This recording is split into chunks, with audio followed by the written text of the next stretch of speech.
Good, that's excellent. Good, that's a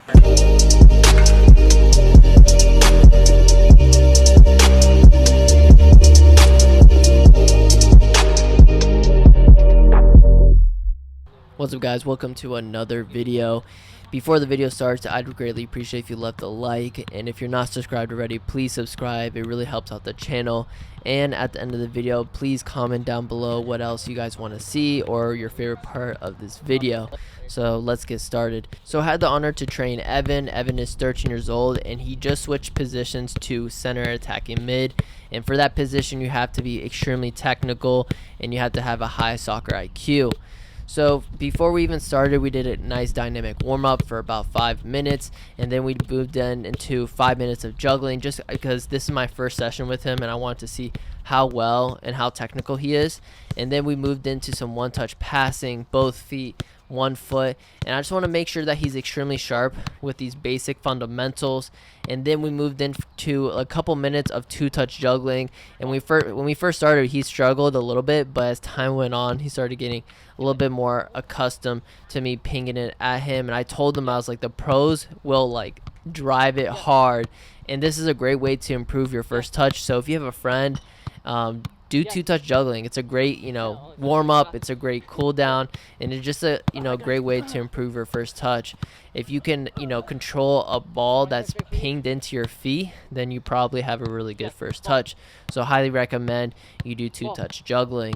And yeah, as you can tell, as time went on, he started getting better, and you could do different variations of this as well. Like you can do like a juggling variation where you call out a number, and that's how many touches a person has to take before you play it. So you could be like 2, and they have to take 2 touches. They play you in the air, they call out a number, and that's how many touches you have to take. You could do like 2-touch juggling from a far distance. I've done that before. You could do side volleys with each other, and etc. After that, we moved into our first drill, and this drill involved a couple different things. I want to, involve a little bit of some light plyos with some lateral hops, and then we went into some turning, dribbling, and passing. And I want to see how well Evan could turn, because especially when you're playing that 10 role, you have to be able to turn and has to be consistent. One of the things I noticed is that when Evan was turning, he wasn't too explosive after making that turn, and that's one of the most important parts to lose your defender. Once you make the turn, you need to have some type of change of pace, and right there he had the right idea, but his touch was just a little bit too far. But as time went on, he started to get it and he started to understand. And one of the things that I find extremely difficult for a lot of these kids is running forward, checking in towards the ball, and not waiting for the ball. I think that's something that it's just a bad habit that just needs to be broken, and it gets broken over when someone calls it out and then just doing a lot of good reps. So as time went on, Evan started doing better and better. And another thing that I noticed is that his confidence in not using his left foot when passing the ball back to me. He kept on trying to go back onto his right, and I want to really break that habit. I want to build that confidence so that no matter what foot it goes onto, he can play it on the field. Especially in the midfield role, you got to be able to use both feet. You got to be confident, and since he's a smaller kid, he needs to be very quick. So one of the things I mentioned to him is that if you play slower, the game's going to become more physical, and that's what the opponents are going to want. But if he can play quick, 1 or 2 touch, they'll never have a chance to put an arm on him. And then this next drill, it's like almost the exact same thing. It's just another variation of it. We're just working on that first touch pass back, him opening up, creating separation from that player, dribbling, and continuing to work on that pass. One thing I noticed is that sometimes he's so into it that he forgets where I'm at.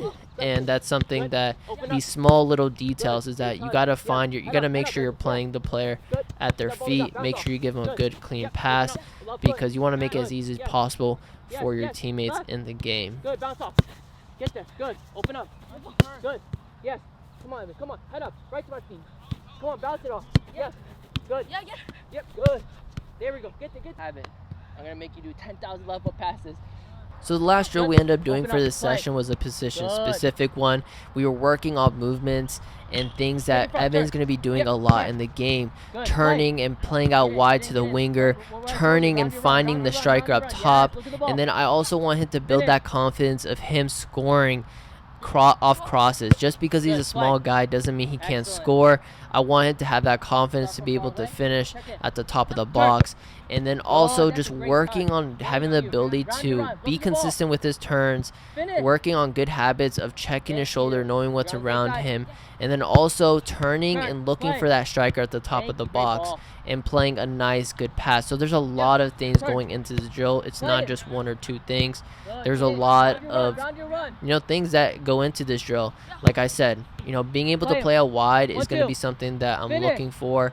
And also I want him to be able to score and finish, so combining with the striker as well is a very important skill for the 10 player as well, because they also have a lot of opportunity to score. So I want Evan to have that confidence. But that's pretty much the session. Evan did a great job. I'm super excited to continue working with him. And if you guys did like the video, don't forget to leave a like. And I hope everyone has a wonderful day. As always, it's a great day. Get better and let your light shine.